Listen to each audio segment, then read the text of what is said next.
So One of those to start things. So, how are we doing, sir? doing well. Another day down.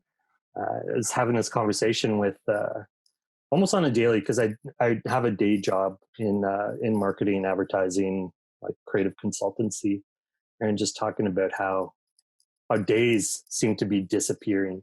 Now we look at it, and 7-8 months later, and we're still here doing the same thing. So that's how I'm doing. Nice. So, I looked through your Instagram a little bit, and I've been following you for about a year now. I think the first thing I actually bought from you was your was it the cease and desist Oh, Chewbacca? Yeah, do you have the exactly. cease and desist or the? Oh Okay, yeah, because that was the thing that started the whole the straight yellow no name or generic branded figures, and then well, this one has like the letter on the yeah. background. It's a plastic. So I'd done the carded versions, and that was my first release, right? That was the first 12 figures that released, and I did an edition of 8 per figure, so 12 and 8, and that was 96 figures that I released carded, and they went pretty fast within a couple of months, because nobody really knew who I was anyway. So who's this guy kind of entering the scene? But then the I tried to keep the price point right, but it still seemed to be a little bit higher. It was $29.97, so it seemed that's low in the right. Yeah, but it's like I want to clear them out. I've talked to a lot of people and just like price it a little bit lower, clear stuff out. Like you want to sell out of stuff, you don't want to sit on inventory because that does me no good to have money all tied up. So then I think there was like a little toy meetup that we did locally, and some people aren't collecting carded figures, they prefer bags. It kind of is a little bit more true. It's a hit and miss.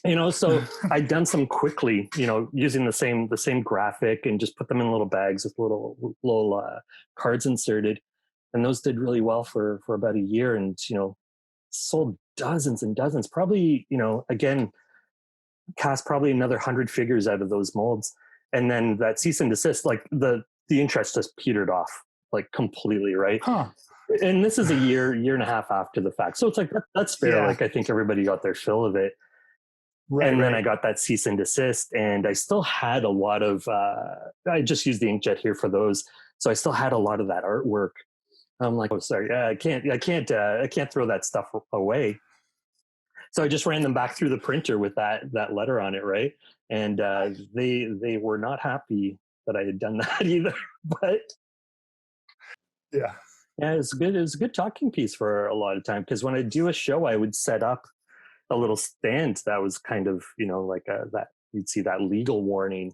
Of course, somebody wants to come by and pick up the figure and see what the deal is, and they get a good laugh. And I was selling those baggied figures for like $10, I think. So it's just like, yeah, okay, great. I'll grab one just for the giggles. Yeah, for sure. Yeah.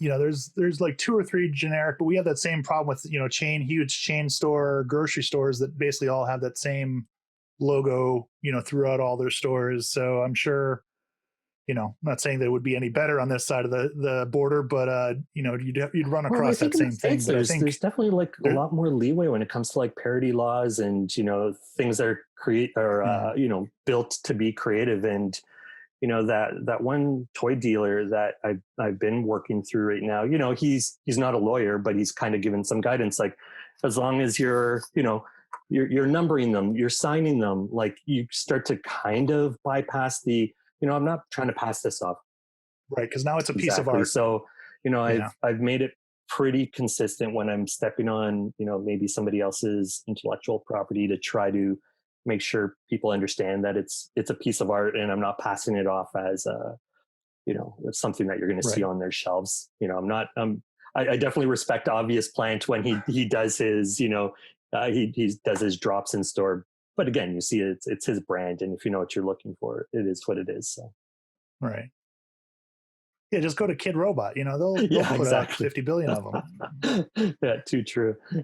So I've been to the east side of the States, and I've been up to our illustrious Niagara Falls on the American side, but as far as Canada, that's the furthest north I've been at all, or Right. furthest east, I should say. I've been at all. What's the I Toronto toy think scene like? it's if if I were to say, I think it's the largest probably in Canada, considering I started a side project of creating kind of a directory for Canadian toy maker, resin makers, resin artists, toy stores, suppliers, to try to understand what this community is looking like. So I started with another partner, Modulicious, this um, group, I guess, called Toy North. So I'm starting to see little pockets pop up. Toronto and, just around Toronto, which, is quite far south into the States. So I don't know if that's, that kind of has gotten that influence of the New York scene or, Michigan or Right, anything right. like that. But um, like, yeah, 8, 9, 10, 12 people that I know offhand that are doing it kind of in our community. And there's got to be more. I think there's, it's growing consistently. I Yeah. found, as soon as I started that group, that in Alberta, there were 2, 3, or 4 random makers that then discovered each other because of that, directory, but you start Right, moving right. somewhere else. And just duck Yeah. moose Yeah, fat and seriously. polar bears. Yeah. It's Um, it seems like it's growing, and interestingly enough, like, as I pay more attention to the toy shows that come up, you start to see, a lot of South America, a lot of Asia, a lot of other parts of Europe. They're just like fantastic stuff that's happening. And I think, yeah, yeah. not No, just Mexican legit, bootlegs, yeah. but actual like Yeah, produced legit, like figures. really quality stuff. And I have a Yeah. soft spot for the bootleg stuff, but the handmade, like, you can't even call them bootlegs. Like, they're just a different thing. I think, bootlegging something, was always get it done as cheaply, quickly, as crudely as possible. Right. But even though the processes are still kind of similar, I think what people are making just like on another level. So I've had the Right. conversation. Yeah, there's definitely I've been a little bit more in tune with some of the Asian markets and stuff like that as far as stuff coming from them and just some amazing art toy stuff. But the problem is it's so pricey and it's such limited runs that it's completely out of where I've been as far as been able to afford, but I it is know. some beautiful I know, and that's the stuff. challenge. One of my biggest problems is pricing my work. Like, I know what my time is Yeah. worth, as a freelance contract worker in my my day-to-day job. That doesn't translate to what I can charge, in this world. Yeah. So it's like, if I can cover my materials and donate my time, because really, the time that I'm putting into it is the creative fulfillment that I'm getting out of it, right? So I kind of write that part Right. off. Right. And I mean, the other part is if I'm going to start casting and packaging, I try to make a run large enough where it can sustain me for a period of time, right? Like, I don't have to be doing it on a weekly basis. I don't have to constantly be, Right. you Right. know, pouring resin or doing something. I mean, the downside of that is you're always going to get, the people that have been following you, the 10, 15, 20 people that need to get it on release day.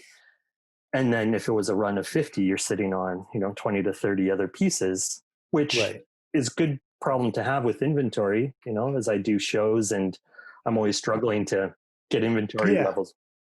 Have something to put Exactly. out. Um, so yeah, yeah, pricing has always been weird. And I'm in the same camp of, I was saying to somebody the other day that bought some stuff. It's like, I feel like I'm the rule of the drug dealer isn't supposed to do their own product, right? They aren't supposed to be the user. Also, I Right. spend Right. way more on toys than I sell. So it's definitely a problem. Yeah. Yeah.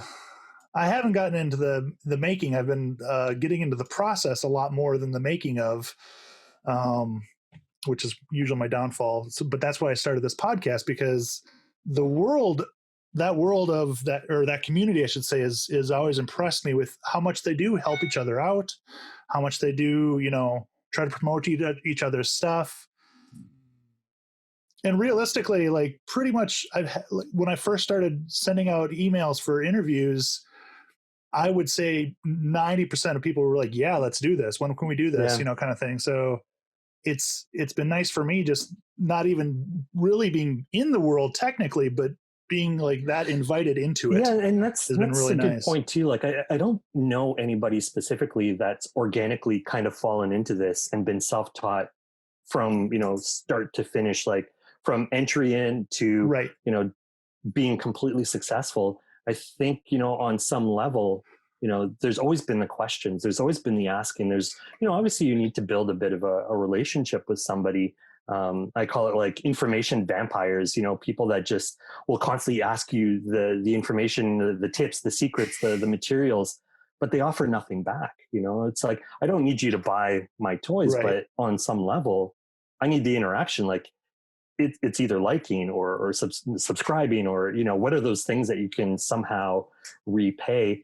And it's you have to also share that information. Like, you can't take it from somebody and Yeah. hold it to yourself. Like, the requirement is you have to pass it on. So I definitely haven't gotten to where I am on my own. Like, I am good with research. I am good with, kind of troubleshooting, but there's always those unique, problems and situations that you kind of encounter. And I'm looking at some of the toys here, are just like, that have stumped me, So it's like you kind of sit on them for a bit until you see somebody else that's kind of, surpassed it or gone past that challenge, right? And you're like, how? Like, what Right. is the material? What was the trick? And my experience has been, everybody has been super open about, well, I use this glue, or I use this resin, or I get things printed over here, like whatever it is. I don't think there's anybody that's put up a wall and just like, go after yourself, like, that's, I really Yeah. don't see it. Like, and I mean, if you're that worried about your ideas or, technique, nothing is proprietary. Like, what are we doing? Right. We're making fun of somebody Yeah, else's art to like I begin with. totally It's understand if you don't want to divulge, a body cast, or the source material that you're using. But I mean, right. it's out there somewhere, and it's like, yeah, it's great if you have like a pretty specific thing and it's doing really well for you. I think I was watching, it was, I think, an interview between Dove Kelmer and Killer Bootlegs, and Killer Bootlegs had said he wanted to put out a recipe for, I think it was Phantom Star Killer or Draco Knuckle Duster, and Dell's like, Oh, "Don't right. you dare! Like, don't reveal where those parts come from. Like, people can start to kind of guess where things, but there might be, Yeah. those things that make it special. That it's like, yeah, that's your secret sauce. You don't want to give that stuff away, but Yeah. Well, I think a lot of us are such nerds anyways that a lot of that stuff we can just kind of just by eye, like, oh, that's Darth Vader's arm yeah. with Forlom's And that's the body. thing. I And think people are looking for shortcuts, right? And it's like, how'd you do that? How'd you get to that? And it's like, yeah. man, like, involve yourself a little bit more. Like, get to know Right. the parts. Like, make that your daily challenge of like starting to identify where things are Yeah. coming from. And you might even be surprised that a lot of it is original sculpts. I mean, with whether it's Yeah. classic materials like clay and Sculpey, or 3D modeling and printing. Like, I think more and more people are starting to kind of walk away from the straight bootleg or kit bashing. And it's like, how can I Right. do something that's a little bit more original to myself? So. Yeah. So that's good. Actually, how did you get your start as far as with Oh arts man, and and stuff? I mean, it's that typical, you're a kid and you start drawing, and somebody's like, you need to go to art school, you need to be a designer. And it's like, it's literally that, right? Like, I think because I didn't have a lot of toys growing up, so it was always coloring books. It was always, tracing things, and I mean, on some level, taking things apart. Like, you gave me a remote control car. I couldn't afford the batteries, back in the '80s, to get batteries for a remote control car that took 9 or 12 Oh, things, and you're just like, I can't afford right. that. So it's like, let me take this thing apart and see, what makes it work. So that was kind of my entry into kind of a little bit of creativity and a little bit of hands-on And then, I did go to art school. It was called OCA here in Toronto, Ontario College of Arts. It's OCAD now. It's a university. Failed horribly out of that because it was less about, in my opinion, less about like art. Like there's art involved, but then it's like you had to write a thesis, or you had to write. It's like I don't like. I got through high school with never having to do any of that, Right. And then, that was, early 20s. I took, I think 10 years off and, worked at a gas station just to pay the bills. So I was, pump gas. I was a gas station manager. And then, I think it was late 20s, early 30s. I decided to go back to school for design. I did a 1 year program just to see, it was, I think, an art fundamentals program at a local college. Yeah. And it gave you sculpture, it gave Photoshop. you started learning, like, kind of, you dabbled in a bunch of stuff. It was fine art and, sculptural, and, there was some computer stuff in there. And the one thing that I excelled at was graphic design, or they called it 2D design. So then I took a 3-year program in graphic design. And, again, now I'm a mature student. I'm in my 30s and graduating, kind of at that point. So that's kind of been my life in the last, 10, 15 years, is being in advertising design. But, along the lines, kind of lost that, I thought it would be more creative than it actually was, because there's so many restrictions to what you can and can't do. You have somebody else telling you how to be creative. You have somebody telling you what you can draw, and nobody really wants that. So it took me, getting laid off. This is back in 2009 when, I think the housing market and mortgage market in the States was crashing, and it had the trickle effect over here. So I got laid off then, and that was the time that I had to reassess, what I want to do. And there was a creative director that kind of, helped me put a portfolio together, and just like, show people the work that you want to produce. Like, stop showing them the annual reports or the PowerPoint templates. Like, if that's the stuff you want to do, then show it to them. But if that's not, so I pulled out all my college work again, and it's just like, it was a miniature Pac-Man arcade machine that the back slid off, and it had a watch, and it was supposed to be, like a 25th anniversary, fossil watch and a promo.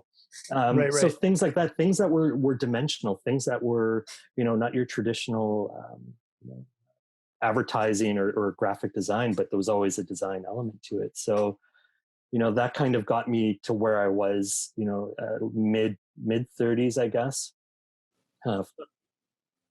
Packaging design is a big industry that a lot of people kind of look over, but and that's the thing. It's like, I had the opportunity also to get strictly into packaging design.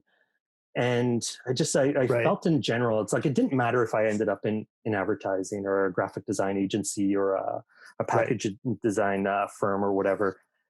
I feel like I would have always struggled. I needed that other outlet. And I've had the conversation with like younger college students that are entering the industry, and just like, they think that day job, and for some people it will, they think it's going to be that creative fulfillment for them, right? And a lot of times it isn't. And then they get down, they're depressed, they're just like, what am I doing with my life? And it's like, you need another outlet. You need that thing when you go home that you have complete control over. You execute it the way, and it could be a craft, it could be knitting, it could be meditation, it could be whatever it is, but you need to channel that energy into something else. So that's where I was in, I think 2017, 2018, when I started thinking about these guys, is, but I say that, but I've made it a rule that at least 2 or 3 times a year, I always take a course or a class in something completely random. Taxidermy, blacksmithing. I did some English longbows, hand carving English longbows, fletching arrows, cross stitching, sewing. So it's just like, always trying to find some, like, how can I introduce some of those skills or some of those processes into what I'm doing, right? And I think that's probably because even if it's not physically there, mentally you can use parts of it. Part of it is Yeah. the troubleshooting process of like, how do I think about this in a different way? Right. And the other part is exactly that is, is there anything here that can influence my work? Okay, blacksmithing, probably not a whole lot, but when it comes, I started casting some low melt metals pewter. So it's not blacksmithing, but it's a different material, and there aren't a whole lot of toy makers that are casting Right. in pewter. So, I have some ideas. Don't have anybody else cast pewter figures, but no, I think I've seen some people. Go for lead. Lead is always lead's gonna make a We'll go comeback old this school, year, I yeah. think. Old lead toys, yeah, and make sure that it's got lead paint on it too. Yeah, and go full out. Yeah, But yeah. yeah, I mean that's I think how do I just spark and it's it helps me creatively, and I think it just like sometimes it bogs me down because I am surrounded by whether it's equipment or materials.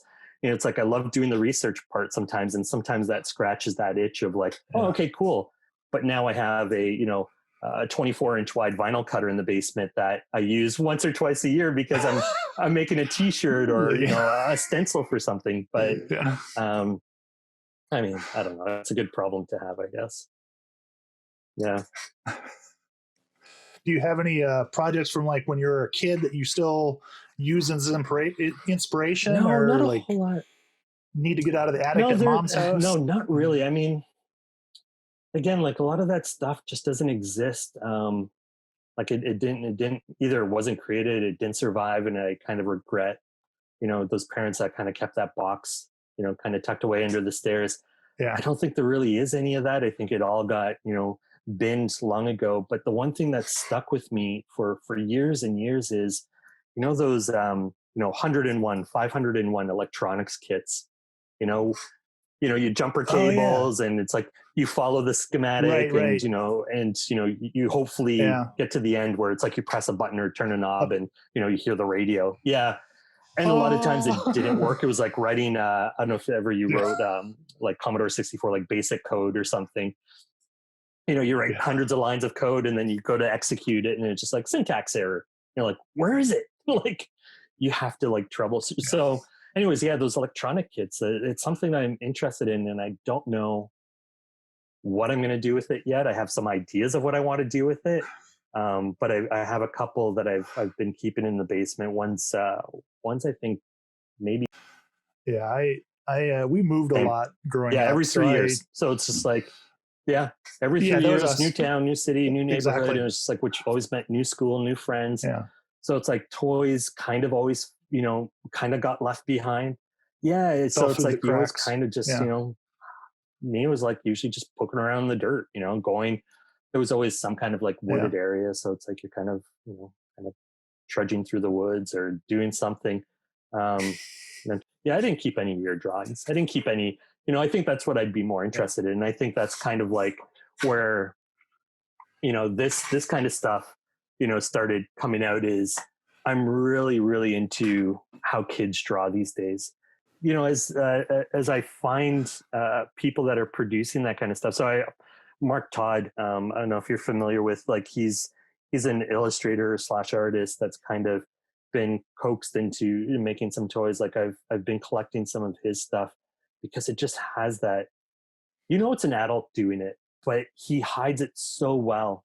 It is, you know, and again, coming from the advertising field, where it's like we've tried to mimic, in some campaigns, like, oh, there'll be a kid's drawing on the table, and it's like, oh, we'll just, well, you can't You can't recreate it. There's recreate that. something that just like it's so forced and No. contrived that a kid would have never done that. So when I see Right. stuff where it's just like I have to question, like, how old was this person? And that's the Yeah. stuff I'm truly attracted to right now. There was Victor's Vintage. I think he's trying to think. He's definitely overseas. I think he's like, I don't know, the nether regions of overseas. His daughter did a cute killer robot, and it was I think influenced by Mandalorian, but it's got like a janky C-3PO head Right. and a weird arm, and the colors all mismatched. And Nice. on the card back, it's the Dino tape, but the kind of the the thermal version Oh, of right, it. right. It just says "cute killer Yeah, yeah, robot," yeah, and yeah. it's just like he posted it on Instagram, and I'm like, "How do I buy this?" And he's like, "Are you serious? You want this thing?" I'm Yeah, like, "Man, like I freaking love that thing." It's like my daughter would be thrilled. Like yeah, he was willing to sell it to yeah. me. I need this Yeah, in my it's life. so simple. It's so there's you're not hiding anything. It's not.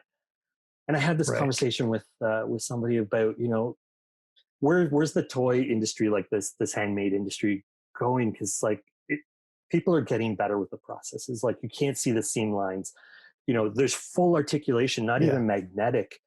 um, the paint Right, application right. is perfect, so it's like you're going to hit a level where it's like, yeah, it's shelf ready. You can put it in a big box store, and it's like, Yeah.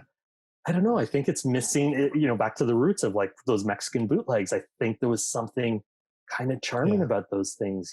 It's It yeah. is And silly beautiful. if I think back to like one of the first toys that I was really disappointed with when I was a kid was, I think it was probably when Star Wars was big. Maybe not the original one. This probably more Jedi, but fantasy figures and He-Mans and things started becoming popular. And I got this.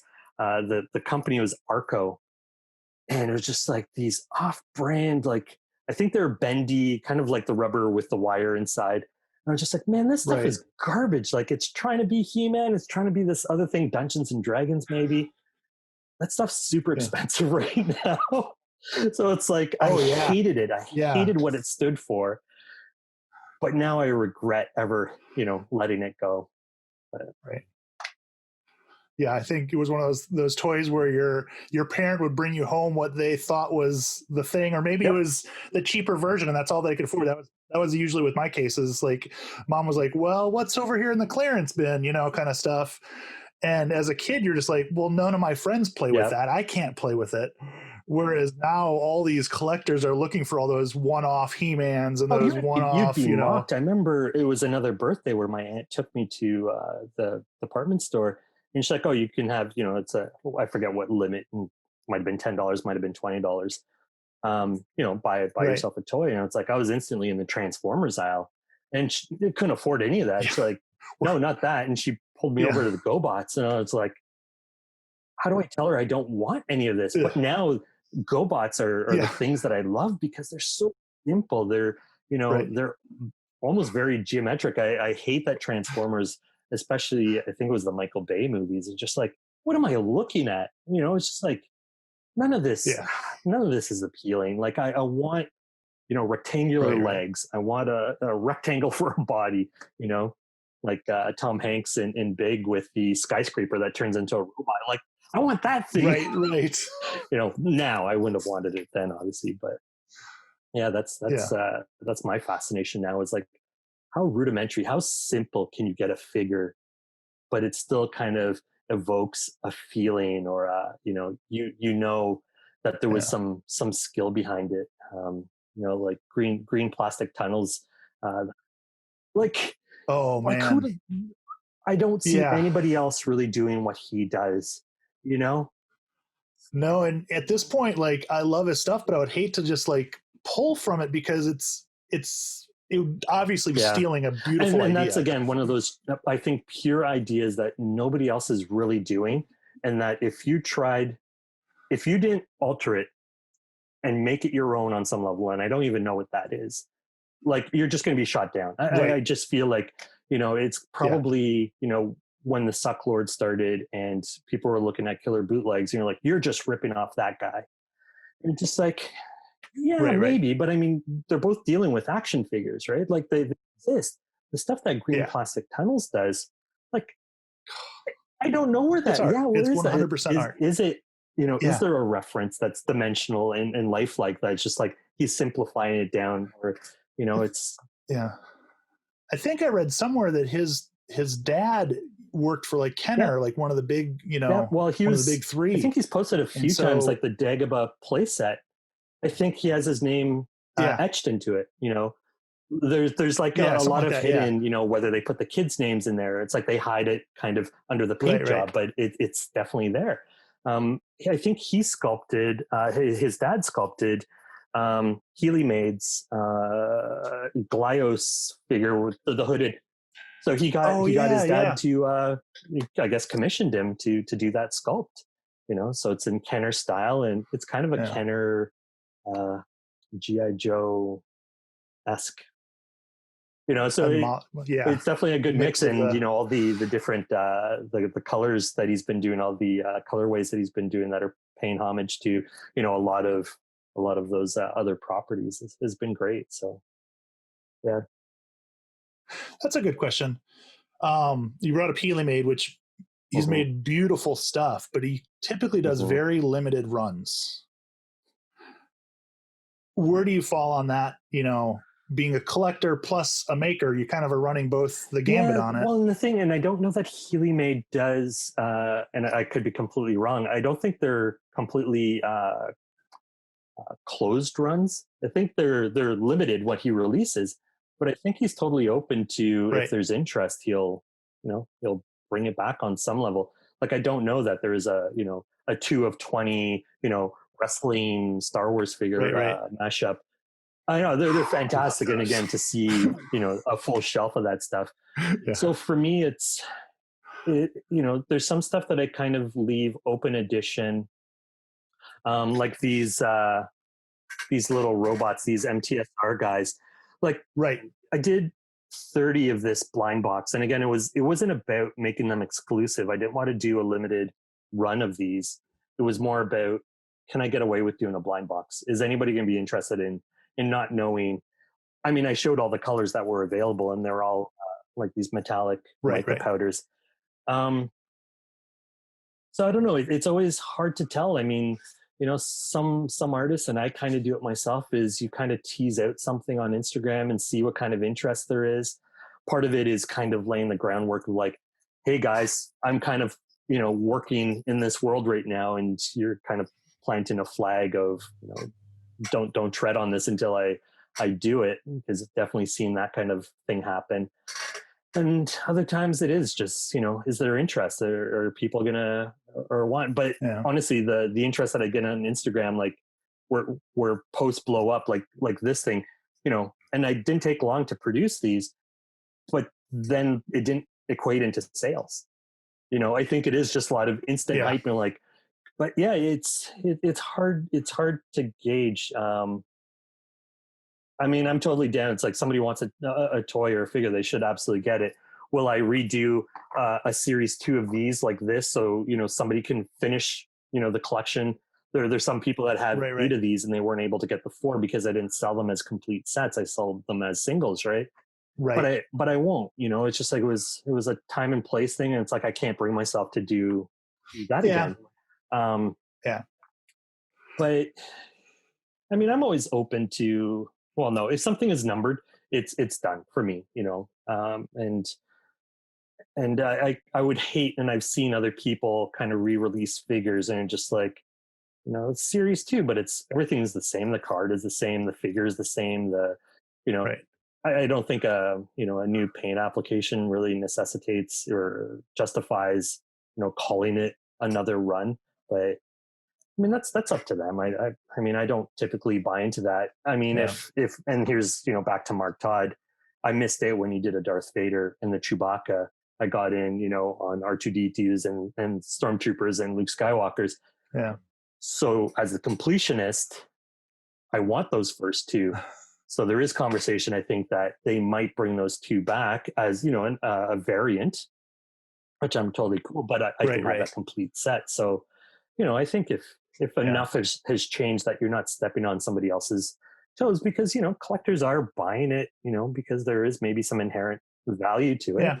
Like, you would hate to see the market flooded with that thing that was supposed to be 10 is now 100. Like that's painful. Right. And I think you're only shooting yourself. Beanie Babies all Oh my over god. again. Oh, it's so crazy. I mean, even you say that, but like, and I fall into that trap with like these new retro figures from Hasbro, right? The retro collection for Star Wars. And I'm just like, I want them in package, but it's like, why. There's thousands of these out there, tens of Yeah. thousands. But I was on Hasbro Pulse just the other day, and I made sure to get the full set of 6 or 7, Mandalorian Kenner style retro figures because they look so Right. good, Right. Yeah. Um, but those ones, I plan on taking probably most of those out because it's been 40 years, 50 years since we've had like a new Kenner style, Star Wars figure. Right. Like everything is just Right. recycled over and over and over again. So Yeah. they did a great job on that. So hopefully they do more of that stuff. Maybe, listening to the community a little bit more of what they want and stop. I think Black Series has kind of killed itself, and some of those other, just like they Yeah. burned too many collectors, and it shouldn't be about the collectors, but you on some level you have to respect it because they're the ones that are buying it. If you burn them, Right.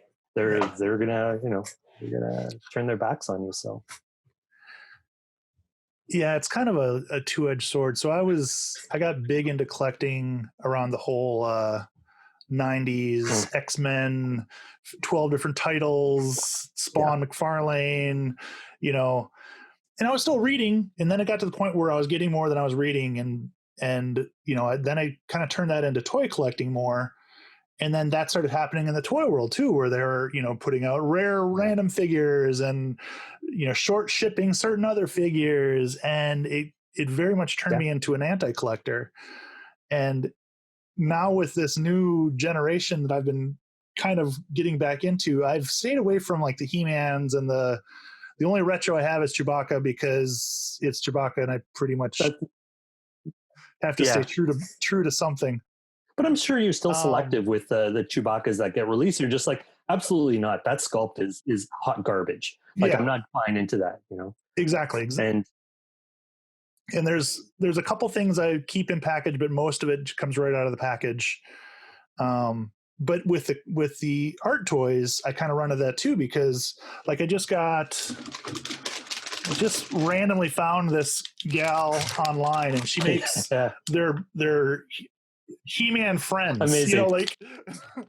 But the package is so beautiful on this that I don't want to take it out of the packaging. And so now I have to think of this whole other, like, where do I hang this stuff? Where do I, like I see your Chewbacca back there behind your head. That guy, the 15-inch Space Warp. Oh my God. Yeah. So I have there's another figure that's coming out at Decon in a couple of weeks. And I already have the 12-inch of that ready. I have to paint it up. I have to finish it. But I think I'm gonna keep kind of going in that world because I have the digital file now that I created it. But with those baggied figures, and here's the thing too, it's I have an aversion to when somebody does a baggied figure and they do the opening at the bottom, where it's like, I think part of the whole, you have to commit, you have to make the pop commitment. those staples. And, I bought a figure. It was a vintage figure from Spain or Europe, and it had a little header card and it had 3 staples. One of the staples completely rusted and popped out. But I made sure to keep all the pieces. They're in a little bag, and it's like, I'll hang. Yeah. There was another toy maker in Toronto, Angry Beast, and he was doing one of the shows. And they do, they typically have like a little platform in front of them, a little foam core platform, and the figures are out because, it's the best way to look at them. And somebody came up, and I don't know what the character of the figure was, and they're like, yeah, I'll totally grab this. And Angry Beast's like, yeah, cool. So he grabs the figure off the shelf, and he's behind the table, and, before he knows it, he kind of hands over this header card stapled to a bag. The figure's in there, it's locked in, and the guy's face drops, and he's just like, what am I supposed to do now? Like, he was happy with a loose figure, but now that it's in a bag, it's a whole other thing. It's like, do I open this thing? Yeah. It's like, what a freaking weird dilemma. Yeah. But, when I see those figures that are in the zip top bags, but the zip top is at the bottom, and it's just like, I don't know, man. Like, kind of like this thing. It's like you Yeah. kind of have to cut the box open to get in there. Like there's a Right. piece of, you have to commit. I've seen some people that have steamed the labels off and like pulled the sticker back. And I'm like, you're killing me. Come on. I'm going to have to like find better adhesive for those. But, and I think there's you know, the glued blister. Like, I mean, there's no point in Yeah. putting an articulated figure in a glued blister, but I've seen people do it. Right. They're just like, Yeah. you want to take it out, you want to display it, you want to play with it. So the people do the Velcro tabs. There was now I don't remember the Instagram account. Creepy. It's kind of Halloween themed toys and graphics, but he had done an original sculpt. It was almost like a Shogun warrior, Grim Reaper. Okay. Absolutely. And Oh, yeah, the I thing think I is remember seeing absolutely that. fantastic. I think he only made 20 or 30 of them. Yeah. Again, pretty low run. But he had done he had vacuum formed the blister himself, but the blister had tabs on it. So he cut slits into the backer card. So the tabs on the blister went in, Oh. folded over. He still put a piece of scotch tape or masking tape across. Right. But easy to cut off or peel off, pull that blister off. So Yeah. it's like, I respect that level of, you still have to commit to removing Yeah. something, but I don't know. I think it's funny. I think people's expectations, I, I also get comments, because all my carded figures come with the little, the little Chad that gets punched out of the card, right? Oh Like yeah. Yeah. Yeah. I make sure that those are included. They might fall out, but they'll be in the bag. Um, and some people don't care about Right. that shit. Like punch cards, but then others are just like, man, I love that. I love that, that Chad is still, kind of perfectly wedged in there. Yeah. It's like, I don't know. It's those small details I think that excite me probably more than what's actually, what the toy or the figure is. Right. Somebody feeling the weight Yeah. of the card or, the quality of the printing. Like I don't do a lot of Xerox uh, cards or anything like that. Like I send my artwork away to, print shops that, use some good technology. And it's like, it's not a slight on anybody. It's just like, that's the world that I live in. And that's kind of like what I can bring to what I do to make it a little bit more unique, just looking around. So, what are your thoughts on 3D printing figures? So I've had that conversation with somebody as well. I have three figures in the hall of somebody that does custom little robots. He 3D prints them and Yeah. then he does a little bit of a paint application on it, and they go into a little bag with a little header card. And I knew what I was getting into. I wasn't 100% sure if he was only doing 3D printed models or if he was casting or molding and Right. casting those. So I'd seen it's all FDM printed. And I had the conversation with him about it. And he's just like, I don't know, like, why would I go and mold and cast? And it's like, that's all this other equipment. And I was just like, I don't know. To me, there's something more special about taking it to that next step, right? Like these guys, Yeah. all the prototypes for this, yeah, they're all 3D printed because I 3D scanned them. I cleaned up the 3D file, Right. and somebody had asked like, "Oh, are these all just 3D prints that you painted?" And I'm like, "No, like I made molds. I because especially for Yeah. this is all, or the prototypes are liquid resin. They're photopolymer resins, right? It's like that Yeah. stuff doesn't hold up. Like it doesn't age well. It's great for No. prototypes. It's great for getting that proof of concept kind of done, Right. but like it is fragile and brittle. You can get some better stuff, but it's not quick and it's definitely not cheap. So if you're gonna Yeah. go through that trouble, why not? I don't know, why not do it?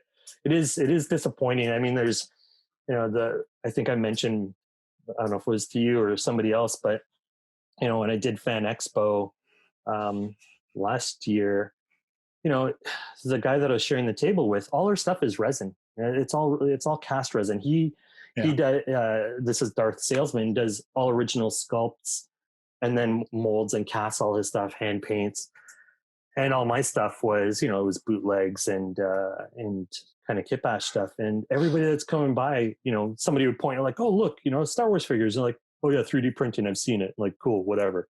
And it's like, man, like you don't even know what the process is. Like you don't even like, not that it's a slight, but it is kind of Yeah. hurtful that it's just like, 3D printing has gotten to that level of just like, yeah, you got a file, you printed it and you put it in the package. Now you're selling it for, a crazy amount of money. And it's just like, if you even understood, even 3D printing itself is got its own challenges and struggles, but it as an art form, like I don't think people have really tapped into. It's like doing something really cool and interesting. I mean, yeah, there's some cool projects out there, but it doesn't get treated like it's an art form, because I think there's so Right. many online sources for these, throwaway files. Essentially, it's like everybody printed a Yoda bust, everybody printed, you know, that generic thing, Yeah. and I absolutely did that for the first few years as well because I couldn't 3D model, I couldn't, design anything in dimensional space. I didn't really, the I think maybe Yeah. the first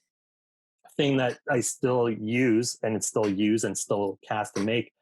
I had I had somebody scan me and I did a little bust of my head and I turned them almost into like little Monopoly Oh, tokens, right? So it's kind of like a free pack-in right. now that, once you buy something and I have some, I'll throw one in the bag and somebody's like, oh, is that your head? Is that your, so I still use that. It's, But does it have the I know it Slayer doesn't. hat? I think I need to update it. I think I need to do another version of it with the Slayer hat. But yeah, no, I'm totally down with 3D printing. Whether it's like that's you're full in 100%, start to finish, or you use it kind of along the process. I'm seeing traditional kit bashers and bootleggers. More and more people are moving that way. Whether what they're doing is the initial idea and concepting and sending it off to Right. somebody to actually visualize it and bring it to life. Yeah. Again, that's completely like, why should you have to know to do those things? Like, for me, the worst Yeah. part of As long as there's making toys is dealing with the shipping aspect. I hate it. That's there's nothing creative about mm, it. It's tedious. It stresses me out because I always think something's going to arrive damaged or lost, and then I have to charge somebody yeah. extra for like tracking and insurance. So it's like that's not the fun part. Like again, if I could outsource that, so now dealing with DK Toys out in LA, I can send him a box of figures, and he deals with the selling, the marketing, the shipping, the you know. And it's like it lets toy makers Yeah. do what.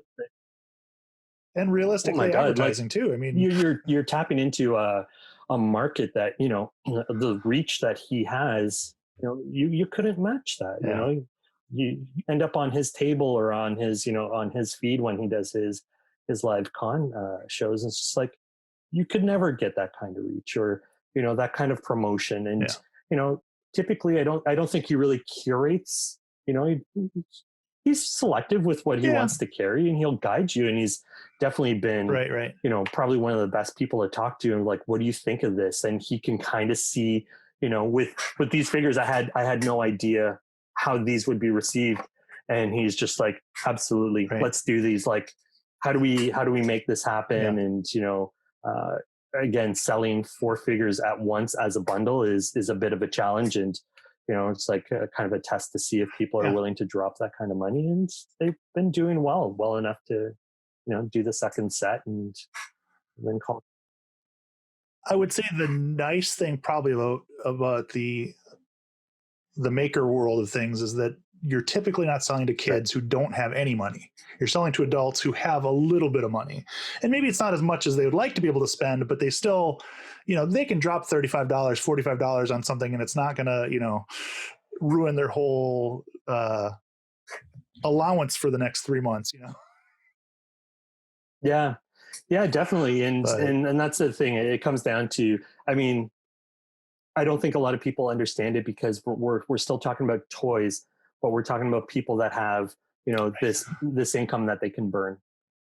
So it's not yeah, hurting them as much as I'm not selling this to the 10 and the 12-year-old, right? Like there are some young right. people in the toy making game as well. Joshua Toys and older as well as Nekusatsu in Buffalo.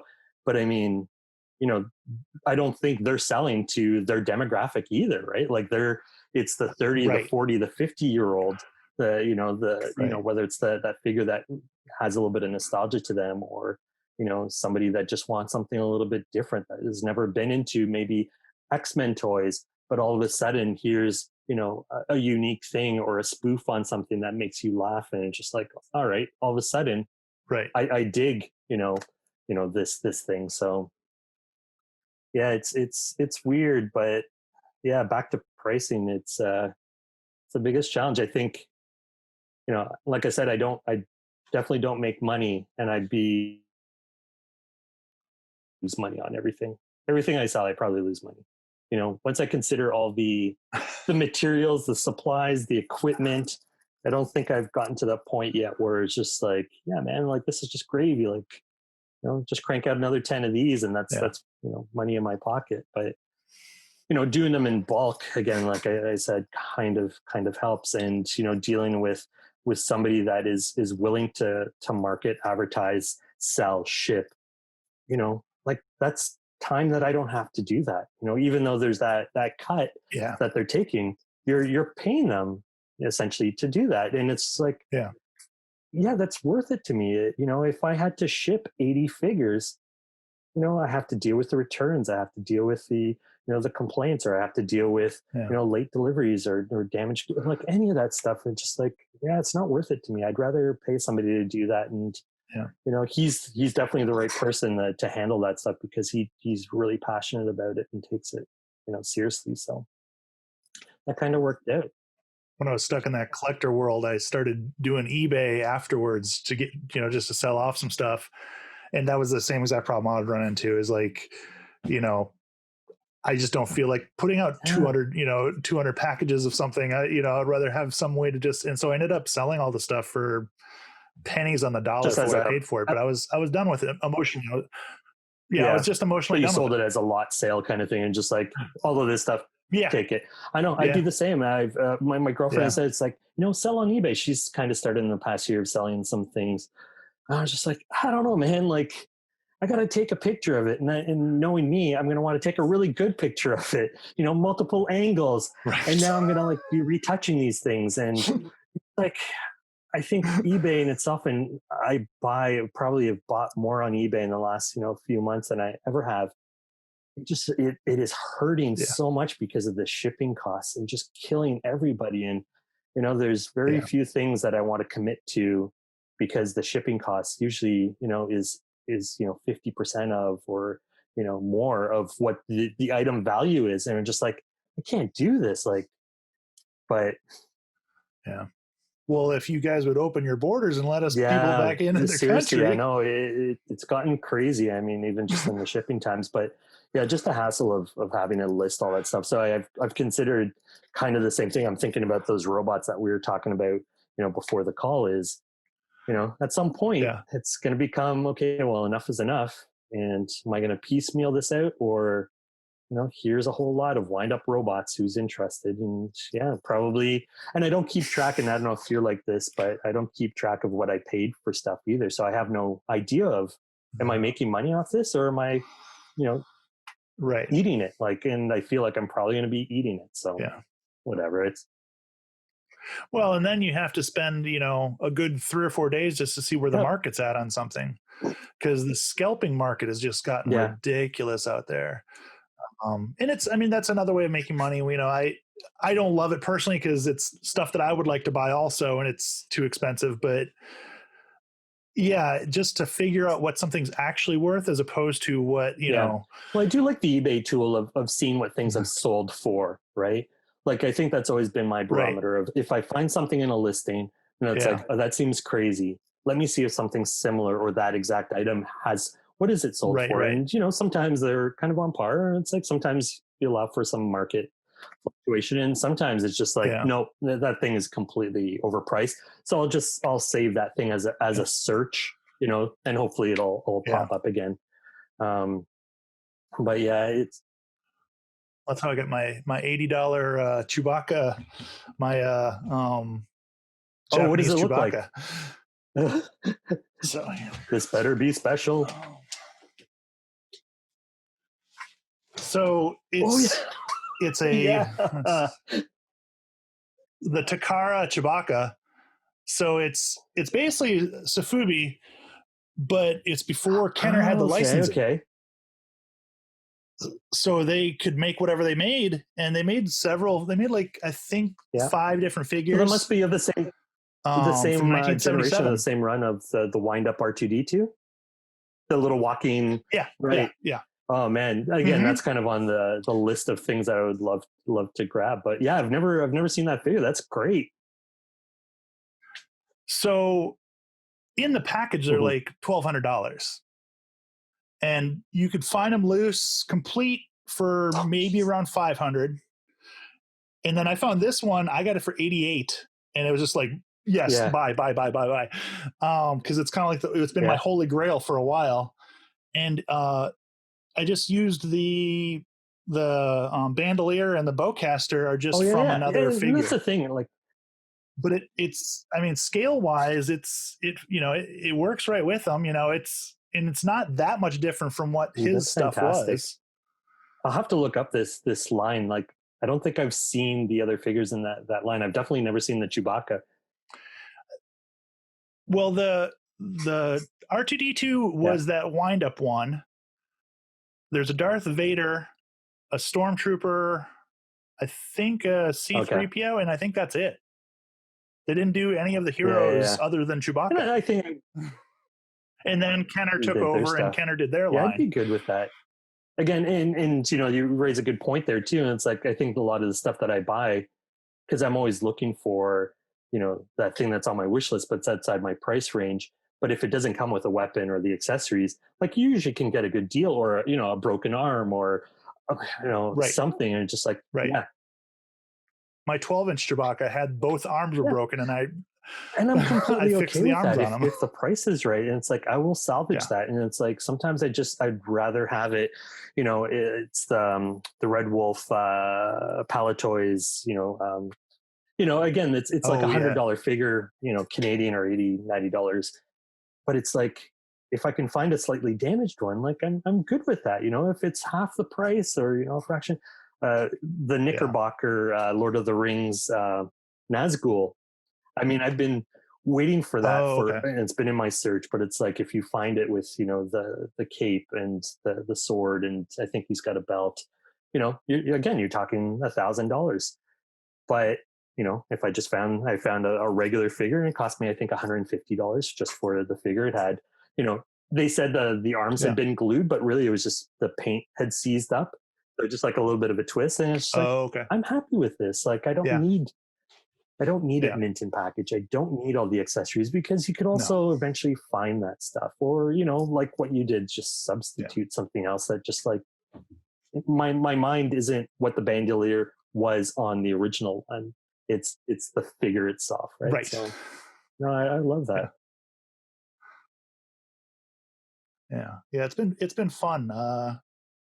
And realistically, I think, I mean, like this. There's no shortage of what's the next thing, and it's just like, okay, well, what is the thing that I've been working on the longest? And granted, the robots, these guys, by the time I started showing them, I think on Instagram, and when they were released, it was maybe I hope it was a couple months or a few months.